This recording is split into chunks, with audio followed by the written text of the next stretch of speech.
আমার প্রিয় নবম শ্রেণীর শিক্ষার্থীরা, আগ্রাবাদ বালিকা বিদ্যালয় কর্তৃক আয়োজিত অনলাইন ক্লাসে সবাইকে শুভেচ্ছা জানাচ্ছি। আশা করছি তোমরা সবাই ভালো আছো, সুস্থ আছো এবং বাসায় সবাই নিরাপদেই আছো। আজকে আমাদের পাঠ বাংলা। আজকে আমরা বাংলা দ্বিতীয় পথে ব্যাকরণ অংশ নিয়ে আলোচনা করব। আজকে আমাদের পাঠ হচ্ছে পরিচ্ছদ 9-এর শব্দ ও পদের গঠন। তাহলে আজকে আমাদের পাঠ কি? পরিচ্ছদ 9-এর শব্দ ও পদের গঠন। তাহলে আসো আজকে আমরা আমাদের পাঠ শুরু করি। আজকের পাঠ থেকে আমরা যা জানতে পারবো, অর্থাৎ আজকে আমাদের পাঠের শিক্ষণফল হচ্ছে আজকের পাঠ থেকে আমরা শব্দ ও পদ কাকে বলে সেটি সম্পর্কে জানতে পারবো, এবং এছাড়া আমরা প্রকৃতি ও প্রত্যয় সম্পর্কে জানতে পারবো, এবং উপসর্গ, সমাস, শব্দযুক্ত সম্পর্কে জানতে ও বলতে ও লিখতে পারবো। এছাড়া শব্দ, পদ ও লক্ষণ সম্পর্কে জানতে পারবো এবং শব্দ ও পদের পার্থক্য নির্ণয় করতে পারবো। তাহলে আসো আজকে আমরা আমাদের পাঠ শুরু করি শব্দ ও পদের গঠন সম্পর্কে। তাহলে শব্দ কাকে বলে? প্রথমে যদি বলা হয় শব্দ, শব্দ কি? তাহলে একাধিক ধ্বনি মিলেই তৈরি হয় কি? শব্দ। আর পদ হচ্ছে কি? বাক্যে ব্যবহৃত বিভক্তিযুক্ত প্রত্যেকটি শব্দকেই পদ বলা হয়, অর্থাৎ বাক্যে ব্যবহৃত প্রত্যেকটি শব্দই হচ্ছে এক একটি পদ। আর শব্দের মূল অংশকে বলা হয় শব্দমূল। তাহলে শব্দমূল কি?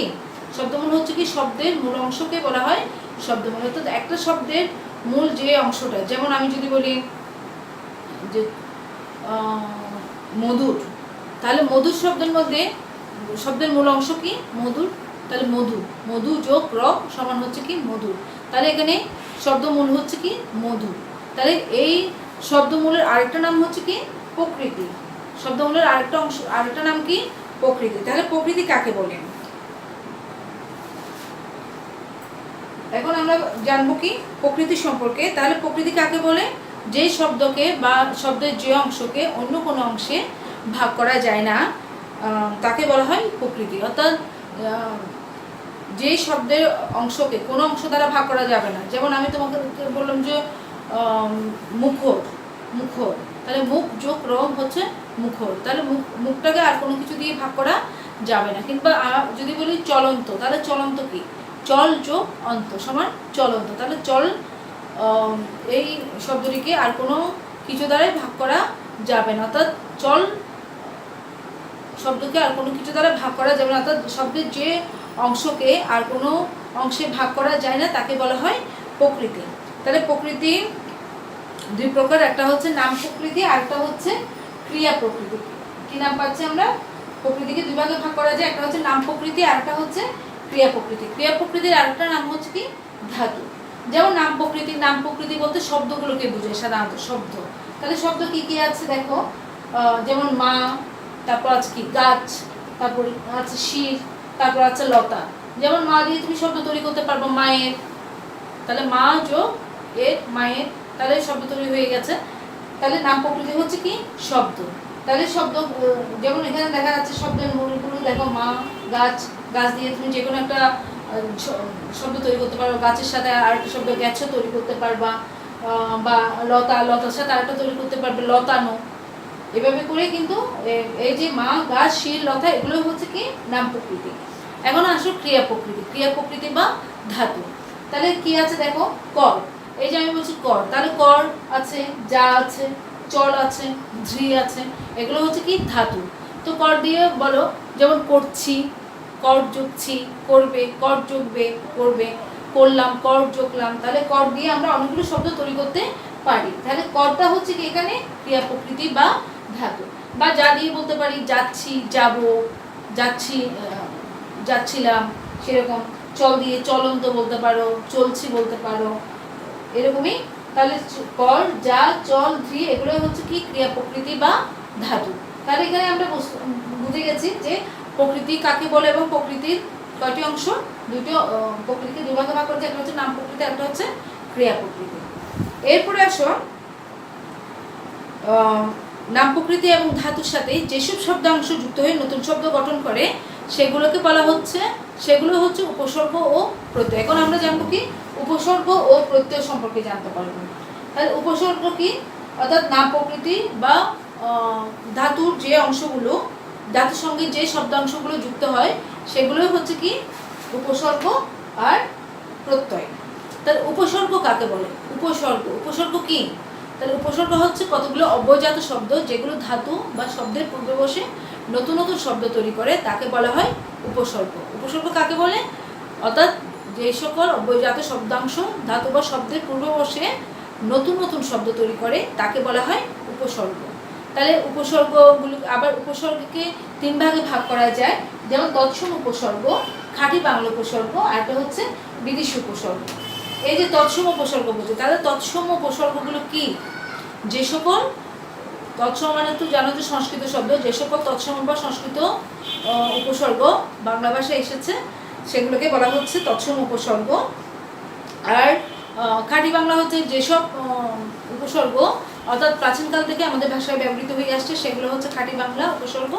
আর বিদেশি উপসর্গ হচ্ছে বিভিন্ন রাজনৈতিক কারণে, ধর্মীয় সাংস্কৃতিক কারণে যে সকল উপসর্গ বাংলায় বিদেশি ভাষা থেকে এসে বাংলা ব্যবহৃত হচ্ছে তাকে বলা হচ্ছে বিদেশি উপসর্গ। আর বাংলা ভাষায় তৎসম উপসর্গের সংখ্যা হচ্ছে 20টি, খাঁটি বাংলা উপসর্গের সংখ্যা হচ্ছে 21টি, আর বিদেশি উপসর্গের সংখ্যা হচ্ছে একাধিক।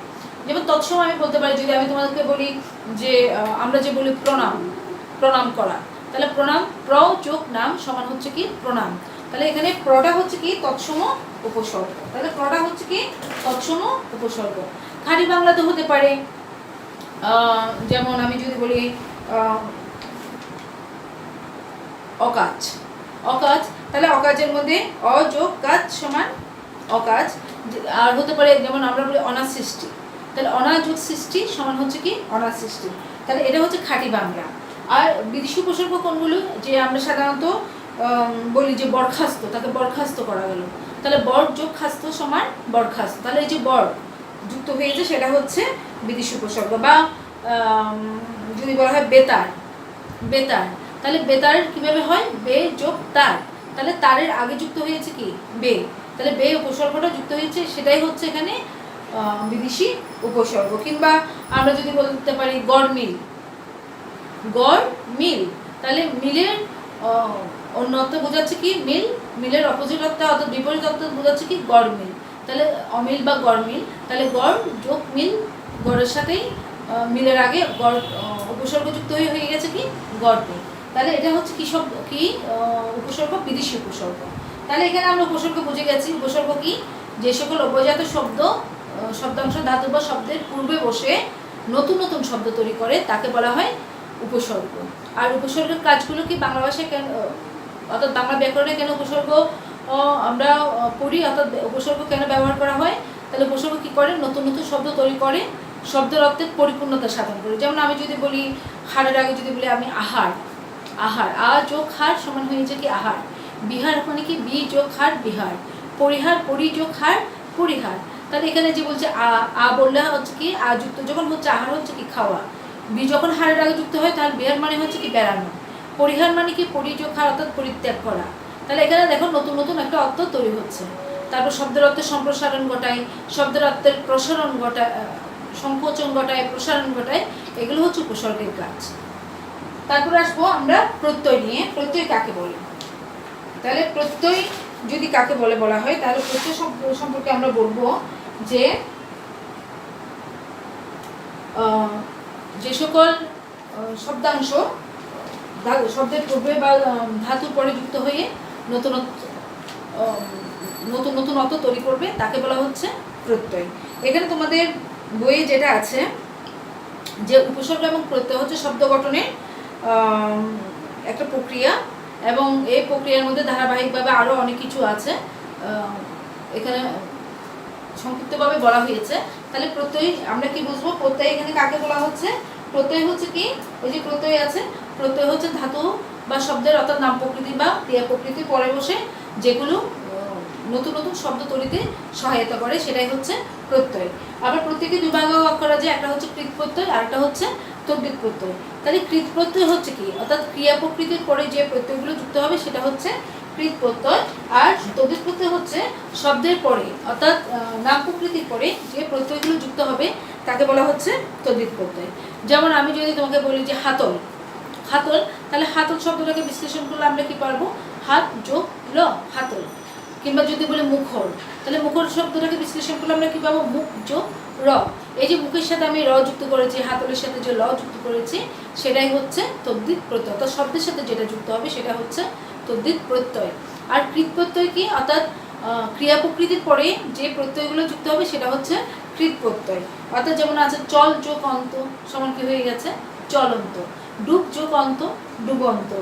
বা আমি যদি বলি জম যোগ আ, জম যোগ আ, তাহলে কি হবে? জমা। তাহলে এগুলোই হচ্ছে কি? কৃত প্রত্যয়। আচ্ছা, আমরা বোর্ডে এছাড়া আরও কিছু দেখবো, যেমন আমরা সমাস সম্পর্কে এখন জানবো, শব্দদ্বিত্ব সম্পর্কে জানবো। আসলে আমরা একটু এরপরে একটু দেখে নিই। শব্দ গঠনের প্রক্রিয়ার মধ্যে আমরা এরপরেই বলতে পারি সমাসের কথা। অর্থাৎ সমাসের মাধ্যমে কিন্তু নতুন নতুন শব্দ গঠিত হয়। তাহলে সমাস কাকে বলে? এখানে দেখো বোর্ডে অর্থ সম্বন্ধযুক্ত একাধিক শব্দের একসঙ্গে যুক্ত হয়ে একটি নতুন শব্দ গঠনের প্রক্রিয়াকে সমাস বলে। তাহলে এখানে কি বলছে? একাধিক শব্দের অর্থ সম্বন্ধযুক্ত একাধিক শব্দের এক শব্দে একসঙ্গে যুক্ত হয়ে যখন একটা নতুন শব্দ গঠন করে তাকে বলা হয় সমাস। অর্থাৎ একাধিক শব্দের এক শব্দে পরিণত হওয়ার প্রক্রিয়াকে বলা হয় সমাস। যেমন ধরো যে মা ও বাবা, তাহলে কি হবে? মা ও বাবা, মা বাবা। হাট ও বাজার কি হতে পারে? হাট ও বাজার, হাট বাজার। কিংবা যদি বলি যে আমরা নীল যে পদ্ম, তাহলে কি হবে? নীল যে পদ্ম, তাকে কি বলা হয়? নীল পদ্ম। বা মন দ্বারা গড়া, তাহলে কি হবে? মন গড়া। কিংবা বিলাত হতে ফেরত, তাহলে কি হবে? এটা বিলাত ফেরত। এরকম একাধিক শব্দের এক শব্দে পরিণত হওয়াকে, একাধিক শব্দের এক শব্দে পরিণত হওয়াকে বলা হচ্ছে সমাস। তাহলে সমাসের মাধ্যমে কি হয়? নতুন নতুন শব্দ গঠিত হয়। এরপর আসবো আমরা শব্দদ্বিত্ব। তাহলে শব্দদ্বিত্ব মানে কি? শব্দদ্বিত্ব হচ্ছে কি? একই শব্দ পরপর দুবার ব্যবহৃত হয়ে যখন একটা বিশিষ্ট অর্থ প্রকাশ করে তাকে বলা হয় শব্দদ্বিত্ব। শব্দদ্বিত্বকে শব্দ দ্বৈতও বলা হয়, আবার দ্বিরুক্ত শব্দও কিন্তু বলা হয়। তাহলে শব্দদ্বিত্ব কি? অর্থাৎ একাধিক একই শব্দ যদি পরপর দুবার ব্যবহৃত হয়ে যখন একটা নতুন অর্থ প্রকাশ করে তখন তাকে বলা হয় শব্দদ্বিত্ব। অর্থাৎ কোনো শব্দের দ্বৈত ব্যবহারে নতুন শব্দ গঠিত হলো, দ্বৈত মানে কি? দুইবার। কোনো শব্দের দ্বৈত ব্যবহারে যখন একটা নতুন শব্দ গঠিত হয় তাকে বলা হয় শব্দদ্বিত্ব। যেমন আমরা বলতে পারি যে ফোঁটা ফোঁটা, ফোঁটা ফোঁটা বৃষ্টি পড়ছে, তাহলে ফোঁটা ফোঁটা বৃষ্টি পড়ছে, তাহলে ফোঁটা ফোঁটা শব্দটা আমি কয়বার ব্যবহার করেছি? দুইবার ব্যবহার করেছি। বা রাশি রাশি ধান, তাহলে রাশি রাশি, তাহলে রাশি শব্দটা আমি কয়বার ব্যবহার করেছি? দুবার। তাহলে দুবার ব্যবহার করার কারণে শব্দের একটা নতুন অর্থ তৈরি হয়েছে। কিংবা যদি আমি বলি ঠক ঠক, ঠক ঠক করে দরজায় ঠক ঠক শব্দ হচ্ছে, তাহলে ঠক ঠক এই দুটা দুবার, এই ঠক ঠক শব্দ একটা শব্দকে দুইবার ব্যবহার করার কারণে কী হয়েছে? শব্দের একটা নতুন রূপ তৈরি হয়েছে। কিংবা যদি বলা হয় অঙ্ক টঙ্ক, তাহলে অঙ্কের সাথে, যদিও টঙ্কেও বলে কিছুই নেই, কিন্তু অঙ্কের সাথে মিল রেখে আমরা বলি টঙ্ক, অঙ্ক টঙ্ক। বা কাপড় চোপড়ও বলতে পারো, তাহলে কাপড় চোপড়। তাহলে একই শব্দকে আমরা কী করছি? দুবার ব্যবহার করছি বা একটু অন্যভাবে ব্যবহার করে তৈরি হচ্ছে কি? শব্দদ্বিত্ব। এভাবে কিন্তু শব্দদ্বিত্বের মাধ্যমেও কিন্তু নতুন নতুন শব্দ গঠিত হয়। এখন আসো আমরা পদ ও শব্দের সম্পর্কগুলো নিয়ে একটু আলোচনা করি। এখন আমরা শব্দ ও পদের নিয়ে একটু বিশ্লেষণ করব। যেমন শব্দ যখন বাক্যের মধ্যে থাকে তখন তা হয় পদ। অর্থাৎ বাক্যে প্রতিটি শব্দই হচ্ছে এক একটি পদ। তো বাক্যে ব্যবহৃত বিভক্তিযুক্ত শব্দকে পদ বলে। তাহলে এখানে যে আমরা পদের মধ্যে কি পাচ্ছি? শব্দ পাচ্ছি। অর্থাৎ এক একটা শব্দ থেকে কি হয়ে যাচ্ছে? এক একটা পদ তৈরি হয়। আর পদে পরিণত হওয়ার সময় শব্দের মধ্যে যে কিছু শব্দাংশ যুক্ত হয় তাকে বলা হয় লক্ষ্ণ। তাহলে লক্ষ্ণ কি? পদে পরিণত হওয়ার জন্য অনেক সময় কি হয়? হওয়ার সময় শব্দের সঙ্গে কিছু শব্দাংশ যুক্ত হয়, তখন তাকে বলা হয় লক্ষ্ণ। তাহলে লক্ষ্ণ হচ্ছে কয় প্রকার? 4 প্রকার। যেটা আছে কি? সমাস আছে, তারপর আছে বচন আছে, এছাড়া আমরা বলতে পারি নির্দেশক, বলক, এগুলোই হচ্ছে লক্ষ্ণ। তাহলে যখন আমরা শব্দের সাথে, অর্থাৎ বাক্যে ব্যবহৃত হচ্ছে, যেমন আমি কাল বাড়িতে যাব, তাহলে আমি আগামীকাল বাড়িতে বেড়াতে যাব, তাহলে আগামীকাল বাড়িতে, আমি কিন্তু বাড়ি বলছি না, কি বলছি? বাড়ির সাথে কি যুক্ত করেছি? তে। তাহলে এগুলোই হচ্ছে কি? লক্ষ্ণ। তাহলে লক্ষ্ণ কয় প্রকার? 4 প্রকার। যেমন আছে, প্রথমে আমরা পাচ্ছি কি? বিভক্তি। তাহলে বিভক্তি কাকে বলে? অর্থাৎ একটা বাক্যে একটা শব্দের সাথে আরেকটা শব্দ সংযুক্ত করার জন্য আমরা শব্দের সাথে যে শব্দাংশগুলো যোগ করি সেটাই হচ্ছে বিভক্তি। অর্থাৎ যে বর্ণ বা বর্ণ সমষ্টি যুক্ত করি তাই হচ্ছে বিভক্তি। আবার ক্রিয়ার অনেক সময় হয় কি, ক্রিয়ার কাল নির্দেশ করার জন্য কিংবা যখন আমরা কারক বুঝাই সেগুলোর ক্ষেত্রেও কিন্তু আমরা যে শব্দাংশগুলো যুক্ত করি সেগুলোই হচ্ছে বিভক্তি। অর্থাৎ ক্রিয়ার কাল নির্দেশের জন্য এবং কারক বোঝাতে আমরা শব্দের সাথে যে শব্দাংশগুলো যুক্ত করি তাকে বলা হয় কি, বিভক্তি। যেমন আমরা পড়েছি বিভক্তি, ক্রিয়া বিভক্তি, আরেকটা কি পড়েছিলাম, আরেকটা পড়েছিলাম কারক বিভক্তি। তাহলে বিভক্তিকে এখানে আমরা দুই ভাগে ভাগ করছি, একটা হচ্ছে ক্রিয়া বিভক্তি, আরেকটা হচ্ছে কারক বিভক্তি। তাহলে ক্রিয়া বিভক্তি মানে কি? অর্থাৎ ক্রিয়াপদের সাথে যে বিভক্তিগুলো যুক্ত হবে তাকে বলা হচ্ছে ক্রিয়া বিভক্তি। আর শব্দের সাথে যে বিভক্তিগুলো যুক্ত হবে অর্থাৎ তাকে বলা হচ্ছে তাকে বলা হচ্ছে কারক বিভক্তি। যেমন ক্রিয়া বিভক্তির মধ্যে আমরা পাচ্ছি কি, এখানে উদাহরণে পাচ্ছি যে আমি কাজটি করলাম, তাহলে করলাম হচ্ছে করটা হচ্ছে কি, ক্রিয়া। তাহলে করের সাথে আমি কি যুক্ত করেছি, লাম যুক্ত করেছি, তাহলে লামটা হচ্ছে এখানে ক্রিয়া বিভক্তি। কিংবা যদি বলা হয় ভিক্ষুককে ভিক্ষা দাও, ভিক্ষুককে, তাহলে ভিক্ষুকের সাথে আমি কি যুক্ত করেছি, কে যুক্ত করেছি, তাহলে কেটা হচ্ছে কোন বিভক্তি, এটা হচ্ছে কারক বিভক্তি। এই যে প্রথমা, দ্বিতীয়া, তৃতীয়া, চতুর্থী, পঞ্চমী, ষষ্ঠী, সপ্তমী আমরা পড়েছি না কারক বিভক্তি, সেগুলো হচ্ছে কারক বিভক্তি। যেমন যদি বলা হয় কৃষকের বাড়িতে সোনালী রঙের ধানে পূর্ণ হয়ে গেছে, তাহলে কৃষকের, তাহলে কৃষক যোগ এর, কৃষকের, তাহলে কৃষকের সাথে আমি কি যুক্ত করেছি, এর যুক্ত করেছি।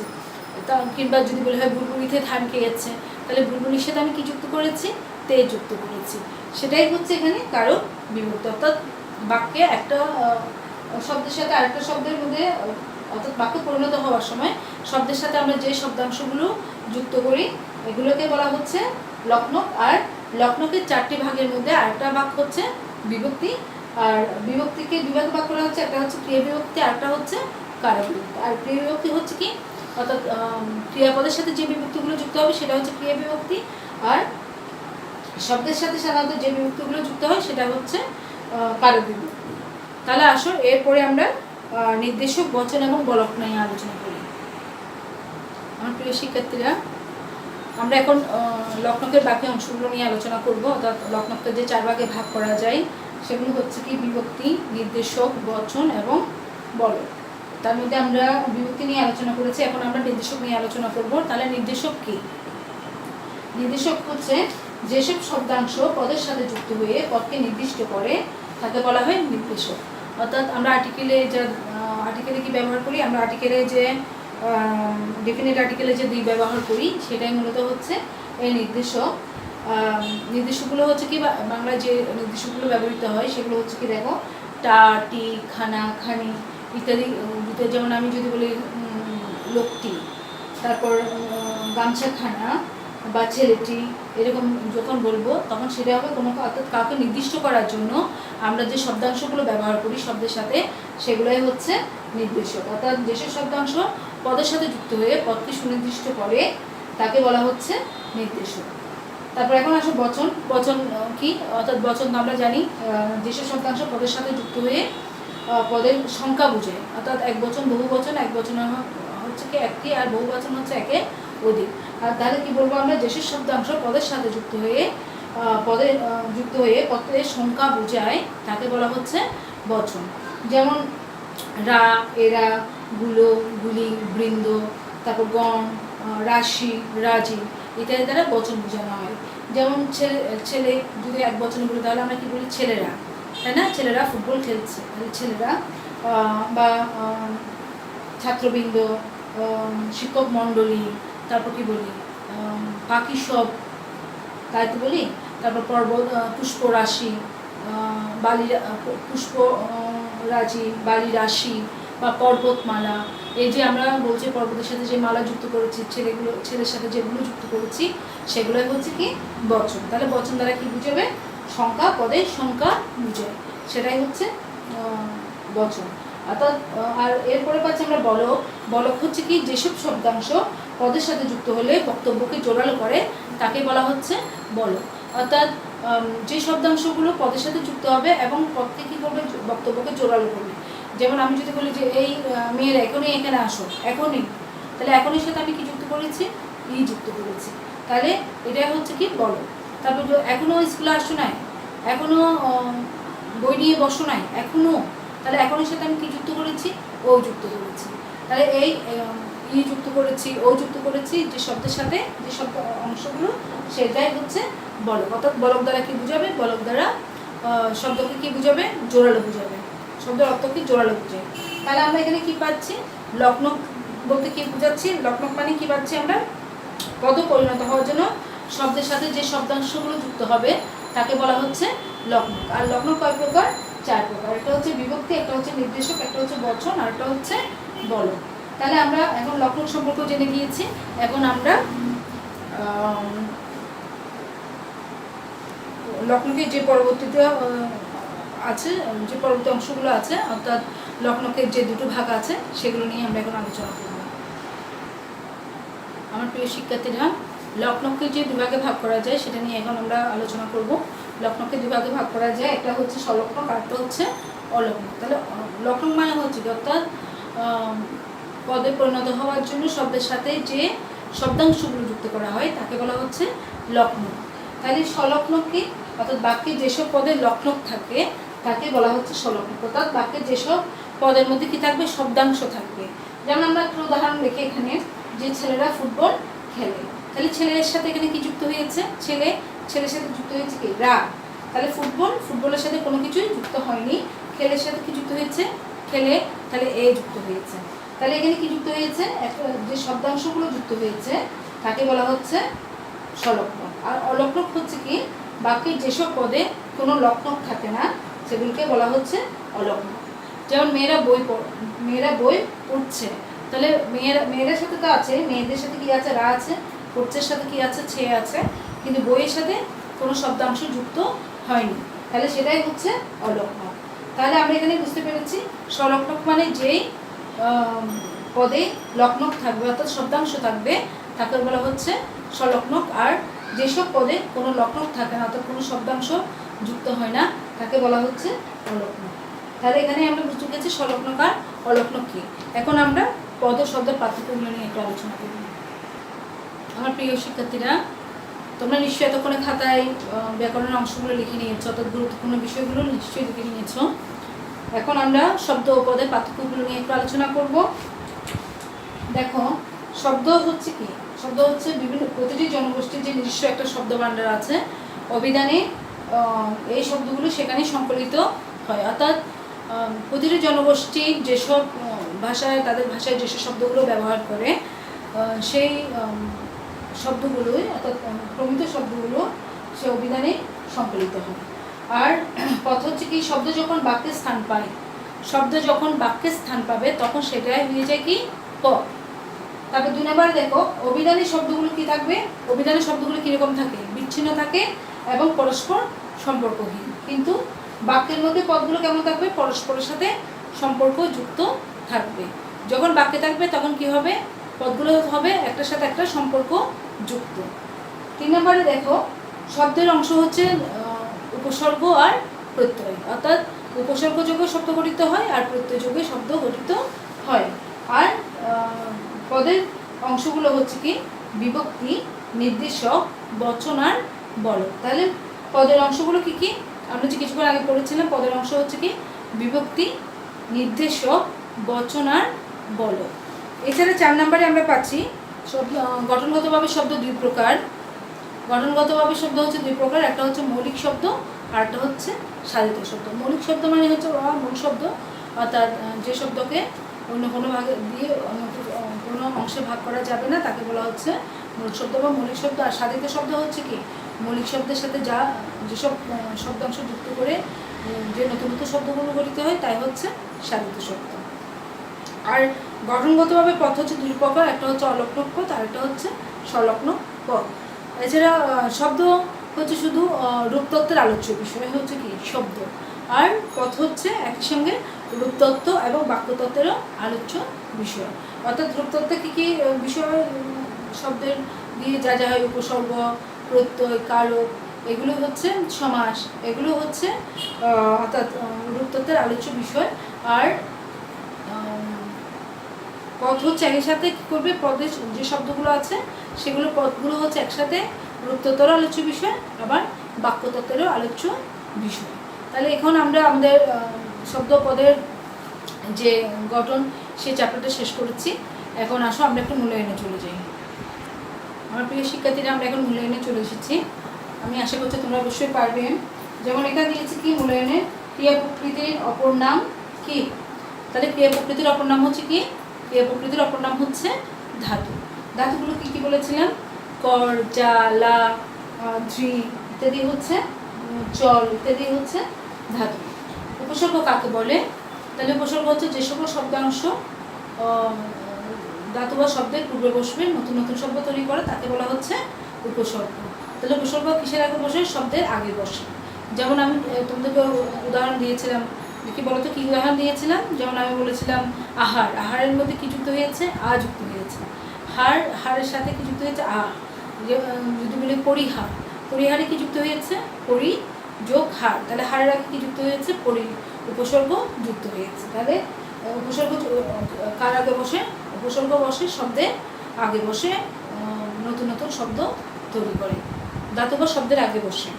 তারপর সমাস কাকে বলে, সমাস হচ্ছে কাকে বলে দেখি, বলো তো দেখি, সমাস কাকে বলে, যে একাধিক শব্দের এক শব্দে পরিণত হওয়ার প্রক্রিয়াকে বলা হয় সমাস। যেমন মন দ্বারা গড়া কি হবে, মন গড়া। তারপর আছে কি, মা ও বাবা কি হয়, মা বাবা, তাই না। তাহলে একাধিক শব্দের এক শব্দে পরিণত হওয়াকে কি বলে, সমাস। এরপরে আসো নির্দেশক কাকে বলে। অর্থাৎ নির্দেশক কি, নির্দেশক হচ্ছে যেসব শব্দাংশ পদের সাথে যুক্ত হয়ে পদকে সুনির্দিষ্ট করে। অর্থাৎ যেসব শব্দাংশগুলো কার আগে বসবে, পদের আগে বসলে, পদের সাথে বসে পদকে সুনির্দিষ্ট করে, তাকে বলা হয় নির্দেশক। যেমন উদাহরণ দাও তো দেখি কী কী হতে পারে। যেমন টা, টি, খানা, খানি, যেমন লোকটি, তারপর গামছাখানি, ওগুলো হচ্ছে কি নির্দেশক, তাই না। তাহলে আসো আমরা এখন বাড়ির কাজে চলে যাই। আমার প্রিয় শিক্ষার্থীরা, তোমরা অবশ্যই বাড়ির কাজ করবে, এবং বাড়ির কাজ হিসেবে এই চ্যাপ্টারের উপরে তোমরা কি করবে, 20টি নৈবত্তিক জ্ঞানমূলক প্রশ্ন উত্তর তৈরি করবে, এবং সেগুলো অবশ্যই খাতায় নোট করে রাখবে। যখন আমাদের পরীক্ষার সময়ে তো অবশ্যই এটা আমাদের দরকার হবে, আর যখন স্কুল খুলবে তখন আমরা অবশ্যই এই বাড়ির কাজটা দেখে নিব তোমাদের কাছ থেকে। তাহলে তোমরা নিশ্চয়ই আজকের ক্লাসের পাঠটা খুব ভালোভাবে বুঝতে পেরেছো। সামনে ক্লাস দেখার শুভেচ্ছা জানিয়ে আজকের ক্লাস আমি এখানে শেষ করছি। ধন্যবাদ সবাইকে।